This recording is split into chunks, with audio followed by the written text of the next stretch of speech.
Dear Marek, dear Philip, dear Mr. Tangsiri Manakul, dear distinguished delegates, dear ladies and gentlemen, welcome to our MOP side event on new charge limits for flammable refrigerants in commercial refrigeration, impacts of the IEC 89 standard revision. The event is organized by GIZ Proklima on behalf of the German Federal Ministry for Economic Cooperation and Development and the Federal Ministry for the Environment, Nature Conservation and Nuclear Safety. My name is Jana.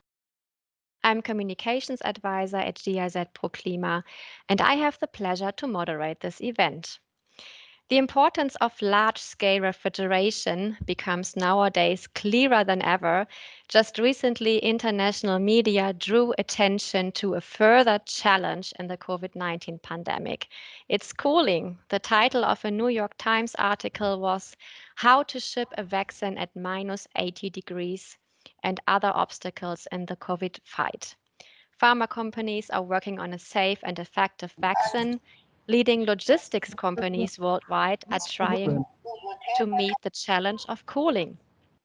In addition to transport refrigeration, this also involves storage in warehouses, pharmacies, and hospitals, in short, commercial refrigeration. We can literally watch the need for cooling increase and so its impact on the environment and climate. This makes it even more urgent to seize the opportunity and promote ozone and climate-friendly solutions. We need to address the barriers that currently slow down the wide-scale introduction of natural refrigerants. So the IEC standard revision is an important step, and we are very interested to hear more about implications and potentials today. Before we start, I would like to give you a few instructions for this event. We kindly ask you to switch off your microphones to avoid background noise. Also, please switch off your camera to reduce the load on the internet connection. If you have any questions, please type them into the chat. We will try to answer as many questions as possible after the presentations. If there is not enough time to answer all of your questions, we will send you a follow-up email with the answers. Please be aware that this webinar will be recorded and published, and by participating, you agree to this. Now let's have a look at the agenda and welcome our speakers. First of all, my colleague Philip Munzinger, he is technical advisor at GIZ Proklima. He will talk briefly about the climate relevance of the commercial refrigeration sector. And his input will be followed by Mr. Marek Ziglinski. He is R&D Director at Embraco North America. Marek will give us an overview of the new features of the IEC 89 standard and will look at the potential that it has for different applications. Special thanks to Marek to take place in this event. It is 4 a.m. in the morning at your place, so thank you very much to be here and take part in this. And then we will have an interview with Mr. Ekapong Tangsiri Manakul. He is General Manager at Patana Intercool, a manufacturer for commercial refrigeration systems. And after the presentations, the speakers are open to your questions. And at the end, Philip Munzinger will close the session. Now I leave the floor to Philip to give a brief introduction to the climate relevance of the commercial refrigeration sector. Philip, please.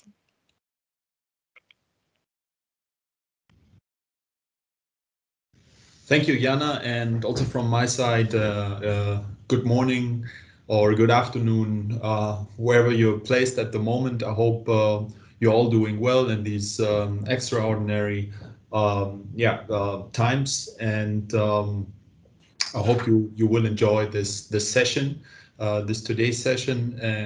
We will, as Jana introduced, be looking at the commercial refrigeration sector and how the changed product standard, changed charge limits influence technology development. So I'm Philip Munzinger. I'm working for Proklima, especially looking at Asian countries, and I would like to just give a brief introduction on the commercial refrigeration sector as such.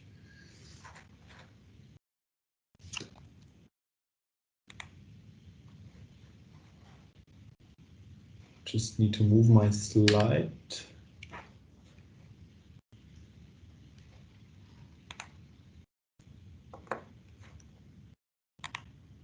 Now it works. Okay, so the commercial refrigeration sector is one of a couple of subsectors in refrigeration and air conditioning being responsible basically experiencing a growth like all the other subsectors in the area of refrigeration and air conditioning. We're looking at a current annual global growth rate of about 3.3%. The sector mainly consists of appliances being used in commercial fields of application, supermarkets, different kind of entities being involved in cold chains. And these appliances mainly consist of standalone equipment, condensing units, centralized systems for supermarkets, but also cold stores.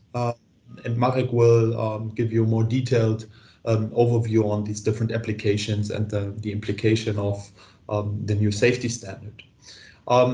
Based on our data, we can see that the number of appliances worldwide is growing due to increasing cold chains, increasing need for cooling in commercial estates, and we currently expect the market to be around 100 million appliances being used worldwide, growing with a growth over the next decades. So when looking at the climate impact of commercial refrigeration, we can see that with this growth, we can also expect increasing greenhouse gas emissions resulting from commercial refrigeration.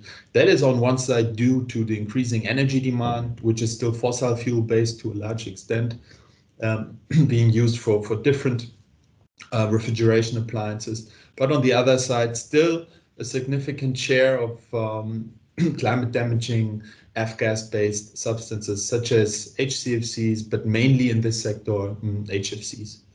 So, but at the same time, we see that with existing technology options and standard updates that have been taking place, that there is quite a potential to deviate from this business as usual path and decouple emissions from a growing commercial refrigeration sector. So what you can see on the right side is the mitigation potential, the relative mitigation potential of the commercial refrigeration sector compared to other cooling subsectors until 2050. And with about 7%, it sounds relatively moderate compared to other major shares like residential air conditioning. I think that the sector can make its contribution, especially because the technical obstacles are, from our point of view, quite easily to overcome. This chart shows you the result of different greenhouse gas inventories, sector inventories that we carried out in a couple of countries. And the red bar shows you the mitigation potential of the commercial refrigeration sector against or compared to the overall mitigation potential of the cooling sector in a country. And you can see that, first of all, the share of emissions resulting from commercial refrigeration differs very much depending on which country you're dealing with. And then that, and as a result of that, also the mitigation potential, of course. And we think that has mainly to do with, of course, the state of development in a country. especially when looking at African countries, we see that, for example, air conditioning hasn't reached such a rate of such a market share or such a market penetration as, for example, or like in Asian countries, which still gives commercial refrigeration quite a prominent role in contributing to climate change while growing, or contributing to climate protection while growing. But then there are also other influencing factors. Cold chains in some countries or commercial refrigeration simply play a bigger role. And in that case, technology options create quite a potential.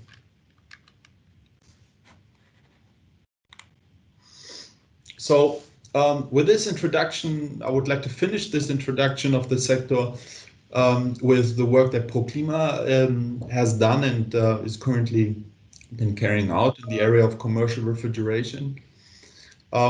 We have, for example, in the area of policy advice, we, as I mentioned, assist countries in carrying out sector inventories, looking at different subsectors, technology options available, and the impact they could have on saving energy and refrigerant-related emissions. We provide technical assistance when it comes to revising and adopting national standards. That also, for example, includes this standard, the new IEC-89 standards that Marek will be talking about. What does that mean for certain countries? What does it imply for certain countries? That's what we provide assistance on. And then the second block is capacity building. In there, we mainly provide training for RAC technicians, but also for trainers of technicians, such as in our cool training that has been carried out on a regular basis here in Germany, where we invite different cooling lecturers and OUs to learn more about natural refrigerants, but also in-country trainings in various global and bilateral projects and programs. And the third pillar is technology transfer, where we always try to pilot state-of-the-art cooling, green cooling technology in various subsectors, also in the area of commercial refrigeration, as we have done, for example, in South Africa in cooperation with the supermarket chain Pick n Pay, where we converted commercial refrigeration equipment to green cooling, conventional commercial refrigeration equipment to green cooling solutions. But that also includes like technical advice to commercial refrigeration and equipment manufacturers, such as our project in Thailand is currently been doing. And I'm happy to also have a Thai industry representative on board presenting on the company's development.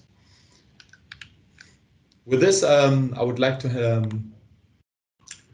go give the hand over back to Jana, and looking forward to receive questions later on in the question and answer session. Thank you very much, Philip. Dear audience, if you have questions for Philip, just write them into the chat and he will answer later. Now I'm pleased to introduce you to Marek Ziglinski. As I said, he is R&D Director at Embraco North America, and he will explain what the revised IEC 89 standard is all about, and more specifically, what potential it has for different applications.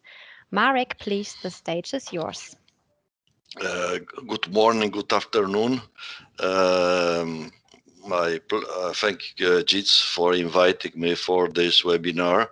I will try to explain a little bit more details about new standard that was published last year, and it's going to be introduced worldwide, I hope, in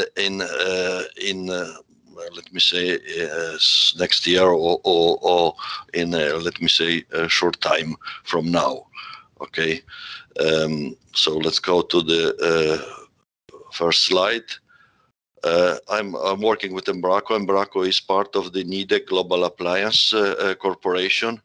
We are producing compressors for household and commercial refrigeration. In this case, I'm showing here our product line for different kind of application, mostly so-called plugins or standalone systems.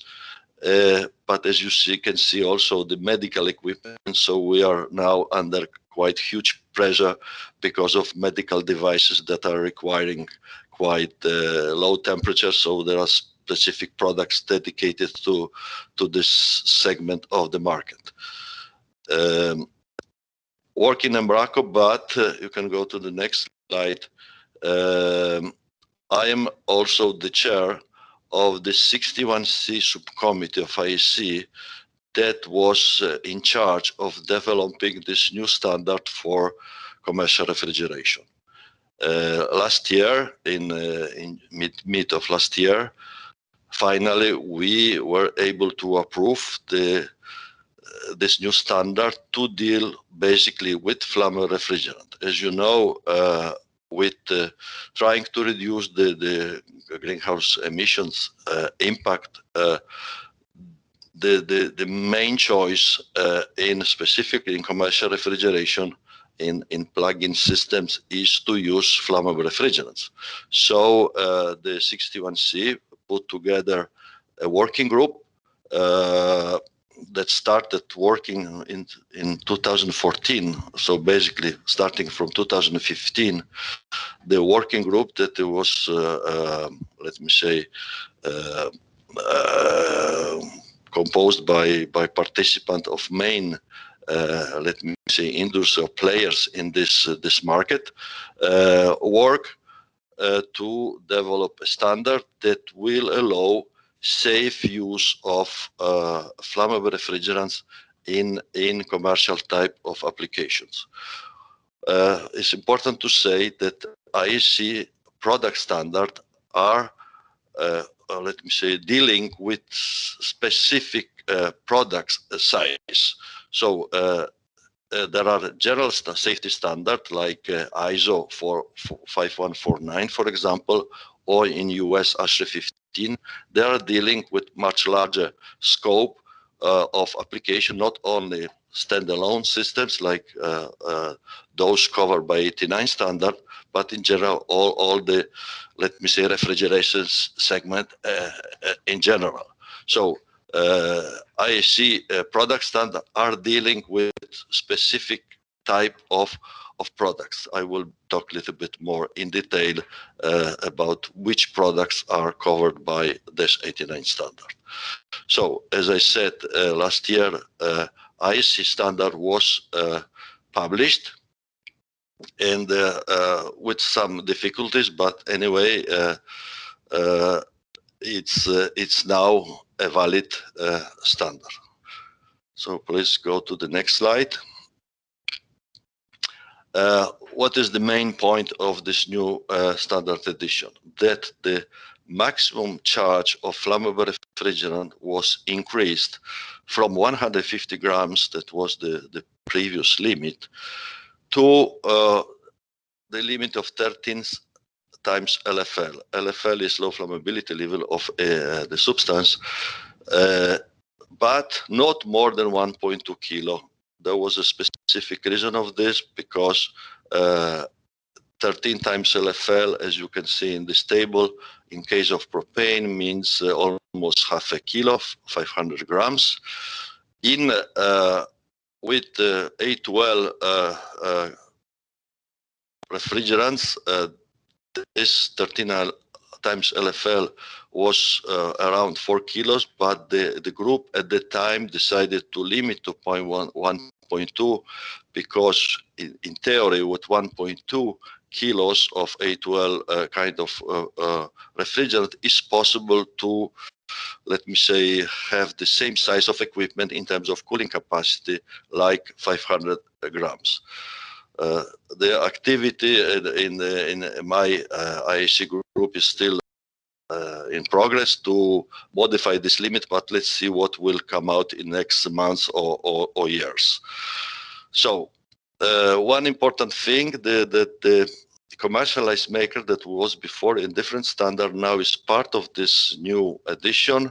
So therefore the commercialized makers can use now larger charge of flammable refrigerants, like indicated in the table above. Remote systems are, in the moment, with charge higher than 150 are excluded from the scope of the standard. Therefore, in case of remote system with flammable refrigerant, general safety standard has to be used. I will explain a little bit more about this topic when we'll be talking about international adoption of this new standard. The system below 150 grams of flammable refrigerant, the requirements are not changing, so the products that are produced with 150 grams charge limitation are as it was before. What was the target of the working group under IEC subcommittee was to define requirements for the system,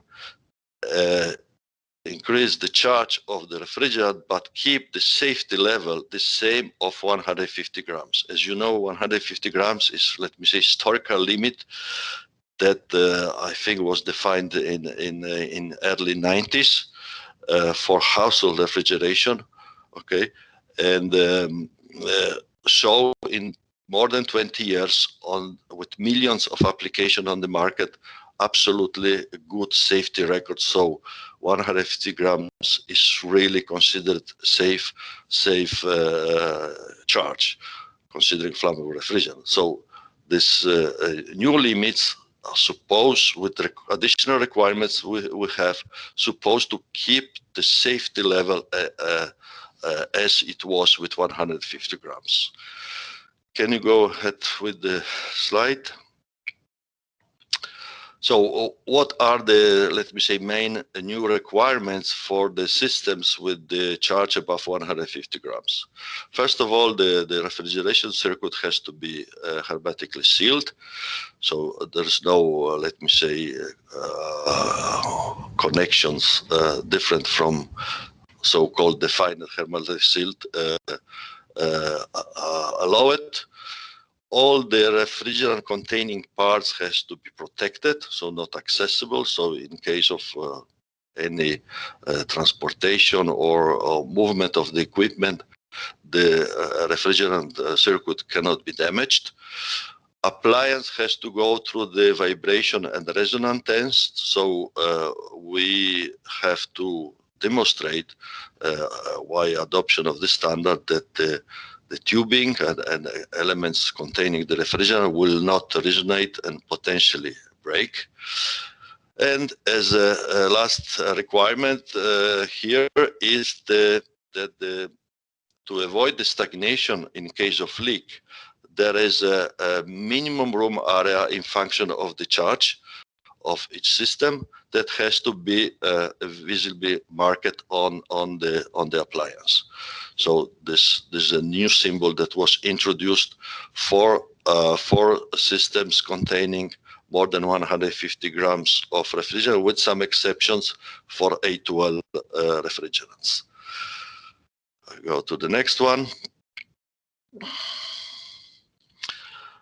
Okay, so the main let me say, factor to minimize the risks of creating the flammable mixture is airflow. Airflow that can be, let me say, has to be provided obviously by the system itself. So it's not something that is relying on external, let me say, airflow. In some cases, it's not even necessary. For example, if the condensing unit or the system is located on the top of appliance, so let me say, in case of leak, the height is enough to disperse the flammable mixture. But anyway, each system above 150 grams has to pass the leak test. Leak test is checking the concentration of the area, flammable concentration presence around the appliance. We are not talking about flammable mixture inside, because inside obviously it's very easy to reach the low flammability level. But what we're trying to do here is to prevent having the flammable mixture in the surroundings of the appliance. So therefore, you have any other potential ignition sources that could ignite it. So this test should demonstrate the absence of flammable mixture in the surrounding of the appliance. There is also very, let me say, tough test that is considering the leakage from evaporators. So in case of doors or drawers inside the cabinet. So then after the full charge is leaked inside the cabinet, you have to open the doors, and the sensors in the surroundings should not show flammable concentration more than 50% of LFL for more than five minutes. Okay, so this is the let me say acceptance criteria to pass to satisfy the Annex C leak test. Okay, let's go to the next one.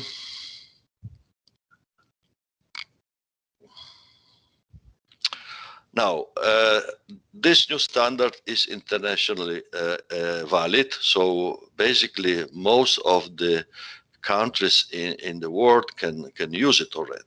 The point is that the IEC standards are not, let me say, mandatory around the globe. In the main industrialized areas, has to be adopted by local or regional standardization system. So, for example, in Europe, the CENELEC, that is the standardization organization for electrotechnical subjects, is already working on the conversion of the IEC standard into the EN standard.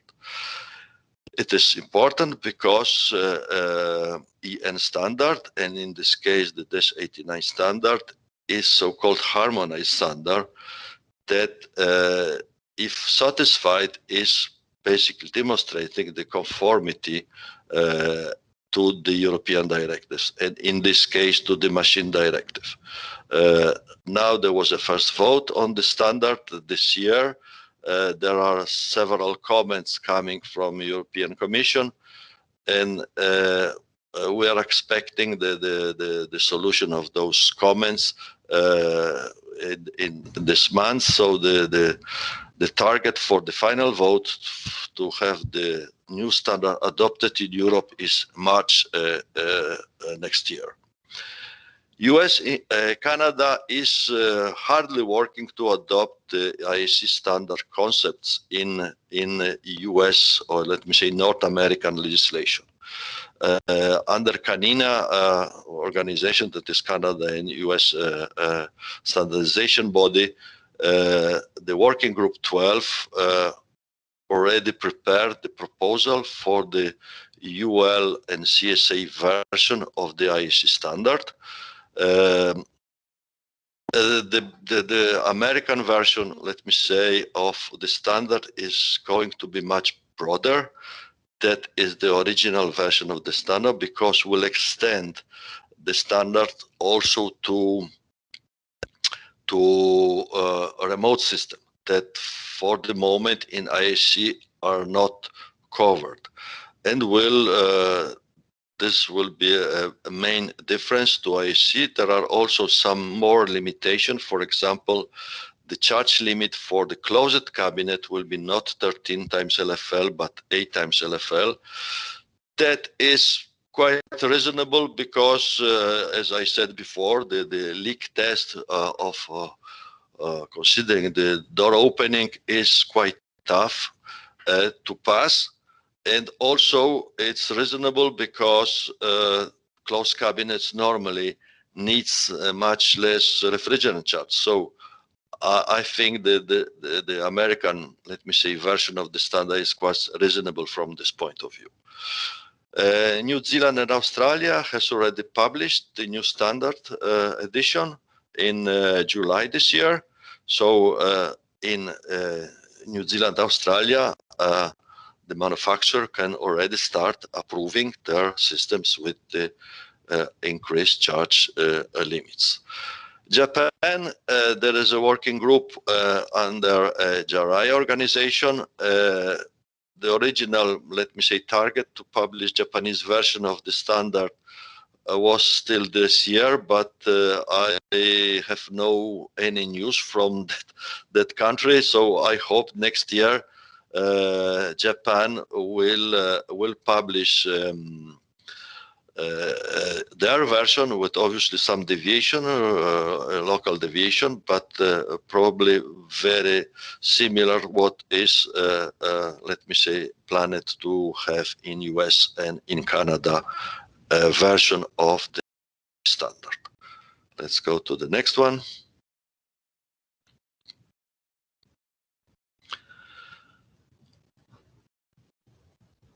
Okay, so here is a little bit more details to show you what kind of application are covered by this 89 standard. Are mainly so-called plugins or standalone self-contained applications, so bottle coolers, blast freezers, ice cream freezers, any kind of supermarket appliances, reach-in cabinets for restaurants and kitchens. Now also ice machines. That is a new entry to the Dash 89 scope. We have many other kind of closed and open applications covered by 89 standard. In the lower line, you see the other type of commercial application that are not covered by 89 standard. For example, all the types of dispensing, food dispensing or beer dispensing machine, they are covered by Dash 75 that still keep the charge limit at 150 grams. Also, walk-in rooms and walk-in remote system, basically with larger charge, are excluded from the scope of the standard. In IEC level, in as I said before, in US, probably those kind of application will be included in UL CSA version of the standard. Let's go ahead. Here I was trying, since obviously this charge limit is going to be, let me say, published in Europe or in US only this next year or maybe in 2 years from now. There are no so many applications today on the market with single circuit with the larger charge.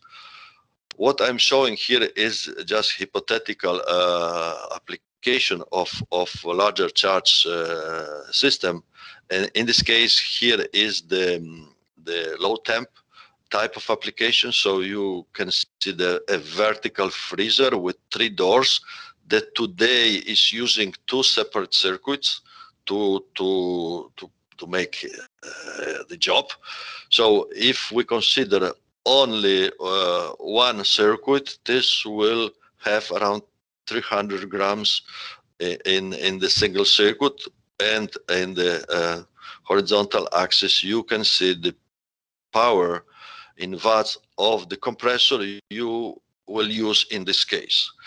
In the 500 limits, I indicate one ice machine that is the very important, let me say, potential for the new charge limit, considering the very small space you have for the condensing unit. So you cannot place multiple circuits in the ice machine type application.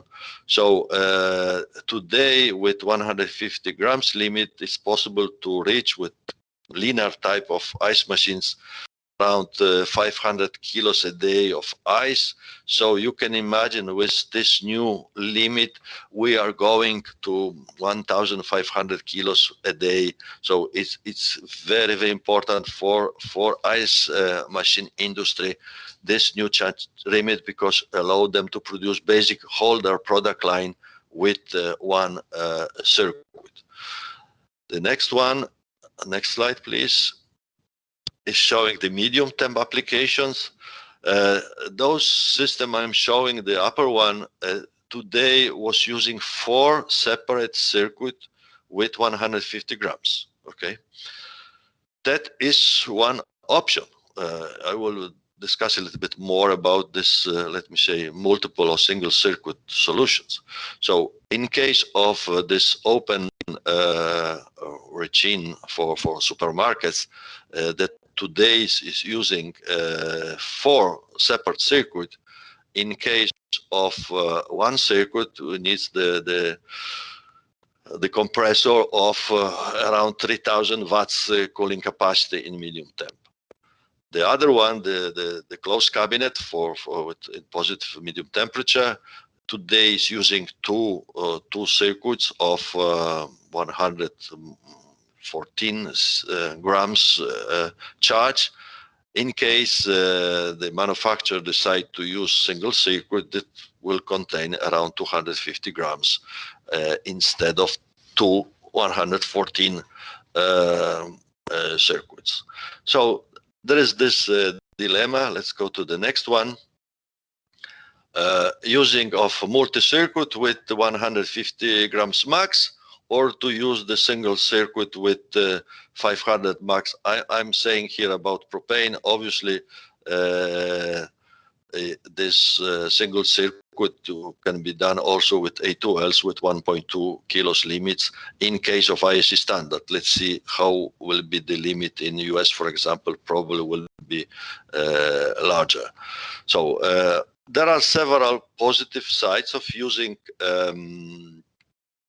the multi-circuit, because when you have more compressor, you can regulate the cooling capacity. You have much smaller tubes, so basically the copper cost is impacted. You don't need to run this leakage test. You don't have this restriction in the room, and also you have redundancy, because if the one of the circuits, let me say, has issues, you have still some cooling capacity with the second or third circuit you have in the system. Obviously, with the circuit, the assembly process of the machine is much more simple. You have much less components, and the condensing units is required much less space. Obviously, the cons are the opposite of the pros of each of those. So in case of multi-circuit, you have much more complex assembly process in the machine, more components. You need much more space that is not practical for compact machines. And in the case of single circuit, the capacity regulation is obviously more expensive. It's basically an inverter. You have larger copper tubes, and you have to pass the Annex CC testing that is not so easy, and obviously you have the restriction in the room area. Okay, so tell me if I'm on time, or we can go ahead with the presentation. You still have a few minutes. Okay, so I will go fast. The next slide, please. This is some consideration from our, let me say, job in the past, trying to compare the let me say, 404A alternatives, so like A2L kind of refrigerants and propane. So this is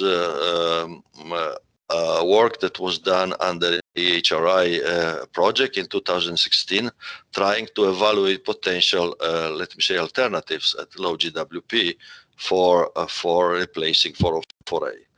So here there are some alternatives. Let's go ahead. And basically, the concept of this study was basically showing that there are A2L alternatives as well as propane are let me say, potential let me say, replacement for high GWP 404A. But as you see in the graph below, propane is showing almost always the much better efficiency. So it's important for the indirect emission as a choice of refrigerant. You go to the next one. In 2018, we presented a paper in Purdue conference showing, let me say, the impact of one of the A2L's candidates, comparing them to 404A in case of small hermetic compressor, those that my company is producing. And until now, we were not able to find the A2L compressor that was, let me say, close to 404A or to propane in terms of thermal level that is unfortunately creating some kind of barriers in terms of application envelope of those refrigerants. Let's go ahead. So basically, the conclusion of that work in Purdue was saying basically that propane has advantage over the A2L alternatives because they are more efficient, has much lower temperature levels or reliability and potential use in specific type of application, has no temperature glide. That glide is one of the issues of those new mixtures. Obviously, the charge is much lower in case of propane, so the liquid return is less concerning. Obviously, the price is the issue, and obviously, you have the much lower GWP using propane compared to A2L alternatives. And then you have the lower operating pressure that is, in case of Europe, a plus, considering the pressure directive. Okay, so this was that's all from my side. If you have questions, please put them on the chat. Thank you. Exactly. Thank you very much, Marek. I think there were already some questions in the chat. We will come back to this in a few minutes. Now, I would like to warmly welcome Mr. Ekwapong Tangsiri Manakul. He is General Manager at Patana Intercool. Mr. Tangsiri Manakul, we have prepared a few questions for you. I hope you can hear me well. Hello, can you hear me? Yes, we can hear you. Welcome. Okay, please. Thank you for your interview. Yeah, thank you for coming. I will start with the first question. We would like to know what opportunities does Patana Intercool see in the raised charge limits as stipulated in the updated IEC standard for Patana Intercool, the cooling sector, and also for their clients? Okay, so now we are using R290. We have used for 1.5 years, and we see the opportunity that we can expand our market because the Thailand market is a hot country, and everyone use refrigerators. Our company, we produce the small commercial refrigerators, and we see the good opportunity if you will rise the charging amount to be 500 grams. So some cases, if the clients want to use the remote system, can go further. We also have 20% of our Leica products is a cold storage room. Now, if you can rise above charge larger charge size for 500 grams, so we can put this technology to cold storage room as well. It will be great if this is an opportunity that we can see in the future. Okay. Thank you very much. Then we would like to know, have you already designed new commercial refrigeration equipment that takes the increased charge limits into account? Yeah, of course. We have designed the new technology with use R290. As I mentioned it, we have a cold storage room, many sizes, which is need to use a larger charge size. So yeah, we we already decided. Okay, great. And how did or does Patana Intercool overcome other barriers towards larger hydrocarbon charge sizes? Actually, what we have done so far, we have supplied and promoted R290 to Thailand market since middle of 2019. Now we have suppliers who can supply parts such as a compressor for R290, and our production line also completely set up to support this technology with the explosion proof ready. Until after sales services, we also have team to support and educate our clients. So we think it is a good chance for our business if larger charge size is come. Great to hear. Thank you very much. Yes, thank you. Now we are coming to our question and answer sessions. We have seen there are already some questions in the chat, and for this I would like to hand over to my colleague Julia. Hi everyone. So I've been checking the chat for questions. I think some of the questions have already been answered by Philip and also Marek, but there is one question unanswered. And this question is for Marek, and it concerns the walk-in units. Marek, can you hear us? Okay, so the question is, how are walk-in units addressed by the IEC standard? Walk-in rooms are not covered by DES 89 standard today. So therefore, in case of this kind of application, the general safety standard has to be used. That in reality has much larger charge limit than DES 89. So if I remember well, it can go up to 1.5 kilos of propane. But in case of, for example, EN 378, that is European version of the standard, you have to basically make a risk assessment related to the let me say situation the system is applied. Okay, so DES 89 has not in the scope cold rooms for the moment because product standards are normally dedicated to the manufacturer that are producing the system in series. So they are not, let me say, aware about the final location of the machine. So basically they making so passing all the requirements of the standard, they are basically assuring kind of safe risk assessment intrinsic in the compliance to the requirements. In case of, let me say, general refrigeration system, when you use the general so-called horizontal safety standard, you need to verify the safety through the specific risk assessment location by location. Anyway, there is already a movement in Europe in particular to include some kind of cold rooms inside the scope of the standard, so-called prefabricated cold rooms, where the manufacturer knows exactly how the cold room is let me say built, also how it will be applied in the field.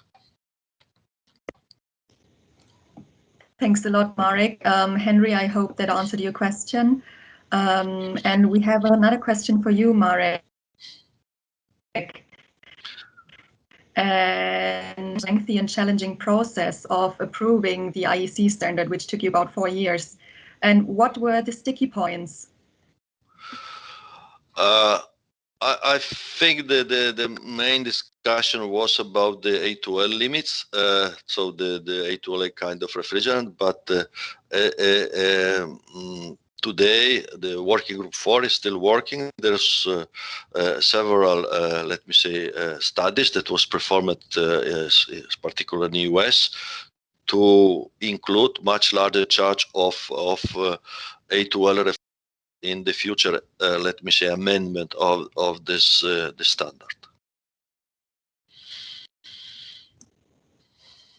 Okay. Thank you, Marek. And I think we have another question for you. There are other mixed hydrocarbon refrigerants, R219R, 600A. Are these refrigerants covered by the standard? Yes, of course. The mixtures. So basically, any other hydrocarbon or flammable refrigerants are covered by the standard. So you have just to consider the LFL of the specific mixture, that in case of propane isobutane mixture is basically the same of propane, because both 600A and 290 has very similar LFL. So there are other issues related to the mixing of hydrocarbons, like, for example, glide, that in some cases may be something that the manufacturer wants to use as a feature of application, or can be a problem. So this is absolutely covered by new standard. Yes, not only propane, obviously. Thank you for clarifying that again. And I also have a question for Mr. Akapong. The question is, has Thailand adopted the IEC standard for higher charges?